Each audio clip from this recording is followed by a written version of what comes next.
മുതിർന്ന കോൺഗ്രസ് നേതാവും മുൻ മന്ത്രിയുമായിരുന്ന തിരുവഞ്ചൂർ രാധാകൃഷ്ണൻ സ്പീക്കർ ആകും. ഷാനിമോൾ ഉസ്മാനാകും ഡെപ്യൂട്ടി സ്പീക്കർ. ഇരുവരും മന്ത്രിസഭയിലേക്ക് ഇല്ലെന്നാണ് വിവരം. കേരള കോൺഗ്രസ് ജോസഫ് വിഭാഗത്തിന് ചീഫ് വിപ്പ് പദവിയായിരിക്കും നൽകുക.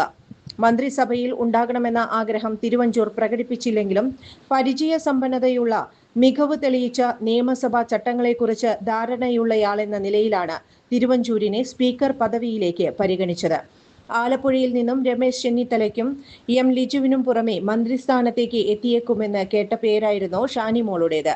കോൺഗ്രസ് വനിതാ MLA-മാരിലെ ഏറ്റവും മുതിർന്ന നേതാവ് എന്ന പരിഗണന കൂടി തുണയ്ക്കുമെന്നായിരുന്നു പ്രതീക്ഷ. എന്നാൽ ഡെപ്യൂട്ടി സ്പീക്കർ പദവിയിലേക്ക് പരിഗണിക്കുകയായിരുന്നു. KPCC കോർ കമ്മിറ്റിയിലെ ഏക വനിതാ അംഗമായ ഷാനിമോൾ ഉസ്മാൻ രണ്ടാം വട്ടമാണ് നിയമസഭാംഗമാകുന്നത്. കേരള കോൺഗ്രസ് ജോസഫ് വിഭാഗം 2 മന്ത്രിസ്ഥാനം ആവശ്യപ്പെട്ടിരുന്നു. ഒരു മന്ത്രിസ്ഥാനത്തിന് പുറമെ ചീഫ് വിപ്പ് പദവി നൽകാനാണ് നിലവിലെ ധാരണ. കേരള കോൺഗ്രസ് ജോസഫ് വിഭാഗമായി ഇന്ന് ചർച്ച നടക്കും. 2 മന്ത്രിസ്ഥാനം കിട്ടുകയാണെങ്കിൽ മോൻസ് ജോസഫിന് പുറമെ Appu ജോസഫോ Thomas ഉണ്ണിയാടനോ മന്ത്രിസ്ഥാനത്തേക്ക് പരിഗണിക്കപ്പെടും.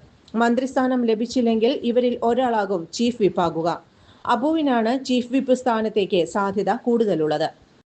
Sreekrishna college for health care and media studies BVOC medical app nursing diploma paramedical കോഴ്സുകളിലേക്ക് അഡ്മിഷൻ ആരംഭിച്ചിരിക്കുന്നു. മികച്ച ആശുപത്രികളിലും ഫാർമസികളിലും പരിശീലനം. ദാരിദ്ര്യരേഖയ്ക്ക് താഴെയുള്ളവർക്ക് പ്രത്യേകാനുകൂല്യങ്ങൾ. കൂടാതെ ഓൺലൈൻ ക്ലാസുകളും ഇവിടെ ലഭ്യമാണ്. 9800 വനിതകൾക്ക് ജോലി നേടിക്കൊടുത്ത വടക്കാഞ്ചേരിയിലെ 28 വർഷത്തെ പാരമ്പര്യമുള്ള അംഗീകൃത സ്ഥാപനം. +2 തോറ്റവർക്കും ജയിച്ചവർക്കും പ്രവേശനം. Sreekrishna college for health care and media studies, Ottupara bypass junction, Arabian മെഡിക്കൽസിന് സമീപം, അറേബ്യൻ മുകളിൽ. കൂടുതൽ വാർത്തകൾക്ക് ഞങ്ങളുടെ ചാനൽ സബ്സ്ക്രൈബ് ചെയ്യുക.